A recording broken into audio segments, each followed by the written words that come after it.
ప్రధానమంత్రి నరేంద్ర మోదీ గారు ఆంధ్రప్రదేశ్కి ఇచ్చింది ఒక గాడిద గుడ్డు. వాగ్దానాలు చూస్తే 2014లో ఎలక్షన్కు ముందు స్మార్ట్ సిటీలు 100 కడతాను. ఒక్క సిటీ అయినా ఆంధ్రప్రదేశ్లో కట్టారా, తెలంగాణలో కట్టారా? లేదు. ప్రతి ఒక్కరికి 15 లక్షలు ఇస్తాను. ఒక్క రూపాయి అయినా ఒక్క తెలుగోడికైనా ఇచ్చారా? లేదు. 3 ప్రత్యేక హోదా ఇస్తాను. 10 సంవత్సరాలు అయిన తర్వాత ప్రత్యేక హోదా ఇచ్చారా? లేదు. 4 పోలవరం కడతాము, కంప్లీట్ చేస్తామన్నారు. కంప్లీట్ చేశారా? లేదు. 5 అమరావతిని క్యాపిటల్ గా కట్టి చూపిస్తామన్నారు. చంద్రబాబు నాయుడు, పవన్ కళ్యాణ్ ఆయన పాట పాడారు. అమరావతి 10 సంవత్సరాలై 11వ సంవత్సరం ఇప్పటికైనా క్యాపిటల్ కట్టారా? ఒక ఆయన 3 క్యాపిటల్ అని డ్రామా ఆడాడు. చంద్రబాబు నాయుడు, మోదీ, పవన్ కళ్యాణ్ అమరావతి క్యాపిటల్ అని డ్రామా ఆడాడు. 6 స్టీల్ ప్లాంట్ కి 1,00,000 కోట్లు నిధులు ఇస్తామన్నారు. ఇచ్చారా? లేదు. 7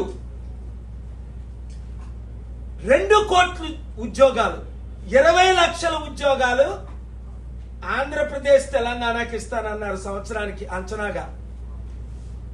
అంటే 2 కోట్లు 10 సంవత్సరాల్లో 200 ఉద్యోగాలను ఇచ్చారా? లేదు. 8 మన డబ్బు ఈ 10 సంవత్సరాల్లో 5 లక్షల కోట్లు ఆంధ్రప్రదేశ్ నుండి, 5 లక్షల కోట్లు తెలంగాణ నుండి పన్ను రూపంగా 10 లక్షల కోట్లు దోచుకొని మనకు వాళ్ళు తిరిగిచ్చిందంతా 2 లక్షల కోట్లు. మిగిలిన 8 లక్షల కోట్లు ఎక్కడికి వెళ్ళాయి? గుజరాత్ నిర్మాణానికి వెళ్ళాయి. 9 క్యాబినెట్ పొజిషన్లు, దాదాపు 10 పొజిషన్లు ఇస్తానన్నారు. ఈరోజు పనికిమాల 2 పొజిషన్లు ఇచ్చారు. పడిపోతున్న ఎయిర్లైన్స్. ఇలాగ చెప్పుకుంటూ పోవాలంటే 100 వాగ్దానాలు చేశారు బీజేపీ. 2014 మేనిఫెస్టో చూడండి. అమెరికన్ డాలర్ రూపాయితో ఈక్వల్ చేస్తామన్నారు. ఆయన ప్రధానమంత్రి అయినప్పుడు $1 56 రూపాయలు. ఇప్పుడు డాలరు 86 రూపాయలు. అంటే 33% పడిపోయింది. 10 ప్రపంచ దేశాలన్నీ అమెరికా వీసాకి క్యూ కడతారన్నారు. మన ఇండియా వీసాకి ఒక్కడు రాట్లేదు సరికదా. ఉన్న కంపెనీలన్నీ ఇండోనేషియా, చైనా, ఇతర దేశాలకు వెళ్ళిపోతున్నాయి. 11 14 ప్రధానమంత్రులు చేసిన అప్పు సంవత్సరానికి 1,00,000 కోట్లు. నరేంద్ర మోదీ గారు చేసిన అప్పు నెలకి 1,00,000 కోట్లు. 12 ఆంధ్రప్రదేశ్ అప్పు 10 లక్షల కోట్లు దాటింది. తెలంగాణ అప్పు 10 లక్షల కోట్లు దాటింది. 2 రాష్ట్రాలు వడ్డీ కట్టలేని పరిస్థితి. 13 2014లో వచ్చినప్పుడు మట్టి ఓదత్తులు పట్టుకొని పునాదులు దవ్వారు. 2025లో వచ్చినప్పుడు పవన్ కళ్యాణ్కి చాక్లెట్ ఇచ్చి వెళ్ళిపోయారు. ఇంకెన్ని చెప్పాలి? కానీ వీళ్ళేమంటారు? ఆ లోకేష్ కుర్రోడు, అనుభవం లేని కుర్రోడు అంటాడు, మన ప్రధానమంత్రి ఒక 100 మిసైల్తో సమానం పాకిస్తాన్కి. ప్రధానమంత్రి అట 100 మిసైల్స్ తో సమానం అట పాకిస్తాన్కి. పాకిస్తాను, చైనా, నేపాల్ మన దేశంతో ఆడుకుంటున్నాయి. చైనా ఏమో మొత్తం బోర్డర్ అంతా ఆక్యుపై చేసేసింది.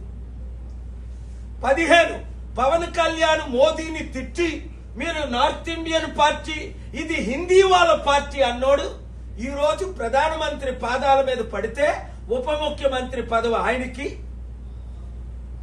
అన్నయ్యకేమో ఒక రత్నం ఏదో ప్రసాదమో, ఇంకొక అన్నయ్యకేమో ఇక్కడ ఎమ్మెల్సీ సీటు.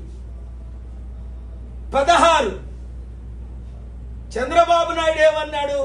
మోదీ ఒక దరిద్రుడు, భార్యనే వదిలేసినోడు, పిల్లలంటే విలువ తెలియనోడు, ఇంత ద్రోహి లేడు అని 100 సార్లు అన్నాడు 2019 ముందు. 2020 బీజేపీతో పొత్తులు పెట్టుకున్నంత వరకు ఇప్పుడేమంటాడు? ఇలాంటి ప్రధానమంత్రి ప్రపంచానికే విశ్వగురు. వీళ్ళకి సిగ్గుందా? వాళ్ళ మాటల్లో విలువ ఉందా? ఏమన్నాడు? మమ్మల్ని ఢిల్లీ వాళ్ళు దొంగల్లా చూస్తున్నారు. ఈరోజు ఆడిన మాటలు, నిన్న ఆడిన మాటలు. మమ్మల్ని దగ్గరికి రానివ్వట్లేదు, చెప్పులు కూడా దోచుకుంటామని. ఒక సీఎంగా నాకు అపాయింట్మెంట్ ఇవ్వట్లేదు, నన్ను గజ దొంగలుగా చూస్తున్నారు, మా తెలంగాణ వారిని నీచులుగా చూస్తున్నారు అని అన్నాడా లేదా ఆయన? అంటే ఇక్కడ చంద్రబాబు నాయుడు మోదీ పాటలు పాడుతున్నాడు. ఎందుకు అంటే 52 రోజులు మోదీ అమిత్ షాలు జగన్ ద్వారా చంద్రబాబుని జైల్లో పెట్టినందుకే కదా. ఇప్పుడు నోరిప్పితే ఓటుకు నోటు కేసులో చంద్రబాబుని రేవంత్ రెడ్డిని జైల్లో పెడతారనే కదా. ఎందుకు ఈ దరిద్రం మన తెలుగు రాష్ట్రాలకి? ఆ రోజు తెలుగుదేశం పార్టీ స్థాపించిన మహానాయకుడు ఎన్టీ రామారావు ఇందిరాగాంధీనే ఉడికించాడు 1983లో 202 సీట్లు గెలిచి. ఆ రోజు పివి నరసింహరావు ప్రధానమంత్రిగా ప్రపంచాన్ని వణికించాడు. ఈ రోజు మన గతి అమ్మా నాయనా అని భిక్షం అడుక్కుంటున్నారు ఈ ముఖ్యమంత్రులు. 2 రాష్ట్రాల ముఖ్యమంత్రులు. ఒకలేమో పొగడతో నింపుతున్నారు, ఇంకొకరేమో భిక్ష వేసుకున్నా డబ్బులు ఇవ్వడం లేదు. చూడండి, 3 రోజుల క్రిందట అమెరికన్ వాషింగ్టన్ డీసీలో నా సమిట్ చూశారు. ఎవరు అటెండ్ అయ్యారు? 10లో పెద్ద మందిలో 9 మంది వచ్చారు. ఆ ఫోటోలు చూడండి. 2 వారాల క్రిందట నా మిత్రుడు టర్కీ యూరోప్ లో పెట్టిన సమిట్ కు 1200 మంది లీడర్లు, 98 కంపెనీలకు ఓనరు, 6 జీసీసీ కంట్రీస్, $80 ట్రిలియన్, అంటే 30 రెట్లు మన దేశ జీడిపికి మించిన 6 దేశాల ప్రతినిధులు, జీసీసీ చైర్మన్ తో సహా. నేను ఎక్కడికి వెళ్ళినా ప్రపంచంలో బ్రహ్మరథం పడుతున్నాను. ఈ రోజు మన తెలుగు ప్రజలు గుర్తించారు. ఈ ముఖ్యమంత్రుల్ని వాళ్ళే చెప్పుకుంటున్నారు, మాకు అపాయింట్మెంట్ లేదు, మమ్మల్ని దొంగల్లా చూస్తున్నారు, మమ్మల్ని దరిద్రంగా చూస్తున్నారు, మాకు అప్పులు ఇవ్వట్లేదు. ఇవాళ రేవంత్ రెడ్డి ఆయన పలికిన మాటలు గుండెల్లో నాకు బాధ కలుగుతున్నాయి. నన్ను ముక్కలు చేసుకొని తింటారా? నా దగ్గర 18,500 కోట్లు, 1,00,000 కోట్లు తీసుకొస్తాం. ఒక్కొక్క రాష్ట్రానికి లక్షల ఉద్యోగాలు సృష్టిద్దాం.